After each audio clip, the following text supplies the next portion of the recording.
Assalamualaikum warahmatullahi wabarakatuh. Perkenalkan, saya Ismiatun Hasanah, anggota dari kelompok 1 yang akan mempresentasikan tentang karakteristik filsafat masa Renaissance dan masa Aufklärung. Pada slide ini saya akan menjelaskan tentang karakteristik filsafat masa Renaissance. Renaissance menandai lahirnya peradaban modern di Eropa dengan menempatkan manusia sebagai pusat kehidupan.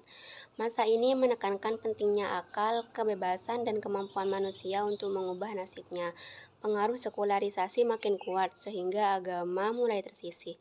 Semangat antroposentrisme muncul, menegaskan bahwa manusia mampu membentuk masa depannya melalui kreativitas, pengetahuan, dan karya seni. Adapun karakteristik utama dari masa Renaissance adalah yang pertama, humanisme. Pada masa Renaissance, yang juga dikenal sebagai masa humanisme, manusia mulai bangkit dari keterpurukan abad pertengahan ketika kebenaran ditentukan oleh gereja. Gerakan ini menegaskan bahwa manusia adalah ukuran kebenaran karena memiliki akal dan kemampuan mengatur diri serta dunianya. Nah, yang kedua adalah rasionalisme. Secara umum, rasionalisme merupakan pandangan filsafat yang menekankan akal dan penalaran sebagai sumber utama pengetahuan. Sebagian besar tokoh pada masa ini dikenal sebagai ahli dalam bidang matematika. Yang ketiga adalah empirisme. Empirisme merupakan aliran filsafat yang menekankan pentingnya pengalaman sebagai dasar dalam memperoleh dan membentuk pengetahuan, sekaligus meminimalkan peran akal. Empirisme meyakini bahwa pengetahuan diperoleh dari pengalaman yang diperoleh melalui pengamatan dan panca indera, baik pengalaman luar yang berhubungan dengan dunia sekitar maupun pengalaman dalam yang berkaitan dengan kehidupan batin manusia. Nah, yang terakhir adalah individualisme. Individualisme pada masa Renaissance adalah pandangan dan sikap yang menempatkan manusia sebagai pusat kehidupan dan menuntut hak-hak pribadi dalam menentukan corak hidupnya. Pada zaman ini, manusia mulai melepaskan diri dari ikatan dan kewajiban lama, termasuk dominasi gereja dan feodalisme, sehingga dapat bebas mengembangkan potensi, bakat, dan pemikiran secara mandiri. Pada slide ini, saya akan menjelaskan tentang karakteristik filsafat pada masa Aufklärung. Aufklärung adalah periode yang merupakan kelanjutan dari masa Renaissance. Jika Renaissance dianggap sebagai masa peremajaan pikiran, maka Aufklärung menjadi tahap kedewasaannya. Zaman ini dikenal sebagai era pencerahan, yaitu gerakan di Eropa pada abad ke-18 yang menempatkan akal budi manusia sebagai sumber utama kepercayaan dan pengetahuan. Adapun karakteristik dari masa ini adalah yang pertama, rasionalisme. Seperti yang sudah saya jelaskan tadi ya, dan yang kedua adalah empirisme. Nah, selanjutnya adalah kantiatisme. Secara sederhana, aliran ini berusaha memadukan dua pandangan, yaitu rasionalisme dan empirisme. Nah, yang keempat adalah idealisme. Idealisme memandang bahwa ilmu yang dimiliki manusia bergantung pada unsur spiritual.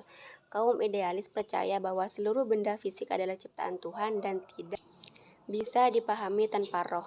Aliran ini berkaitan dengan rasionalisme yang menekankan bahwa pengetahuan diperoleh melalui akal dan penalaran logis. Yang kelima adalah positivisme.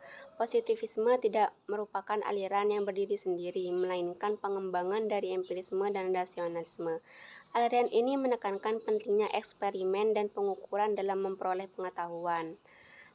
Dan perbedaannya terletak pada pandangan bahwa empirisme masih menerima pengalaman batin, sementara positivisme hanya mengakui pengalaman yang bisa diamati secara nyata dan objektif. Yang keenam adalah pragmatisme. Pragmatisme adalah cara berpikir yang menganggap bahwa suatu pernyataan, argumen, atau teori benar atau salah berdasarkan manfaatnya dalam kehidupan sehari-hari. Yang ketujuh adalah fenomenologi. Fenomenologi merupakan cabang filsafat yang memusatkan perhatian pada pengamatan terhadap manusia sebagai suatu fenomena. Bidang ini memiliki hubungan erat dengan hermeneutika, yaitu ilmu yang mempelajari makna dari berbagai fenomena yang diamati. Nah, yang terakhir adalah eksistensialisme. Eksistensialisme adalah aliran filsafat yang menekankan pentingnya keberadaan atau eksistensi sesuatu. Berbeda dengan esensi yang membahas sifat dasar suatu hal, eksistensialisme menilai bahwa keberadaan itulah yang membuat sesuatu menjadi nyata dan sempurna. Kesimpulan pada presentasi saya adalah filsafat masa Renaissance dan masa Aufklärung sama-sama menandai perubahan besar dalam cara berpikir manusia terhadap diri dan lingkungannya. Pada masa Renaissance muncul semangat humanisme yang menempatkan manusia sebagai pusat kehidupan serta menekankan pentingnya akal, kebebasan, dan kreativitas individu. Sedangkan pada masa Aufklärung atau zaman pencerahan, pemikiran manusia semakin matang dengan memberikan kepercayaan besar kepada akal, budi, dan metode ilmiah sebagai dasar pengetahuan. Cukup sekian presentasi saya, kurang lebihnya saya mohon maaf. Wassalamualaikum warahmatullahi wabarakatuh.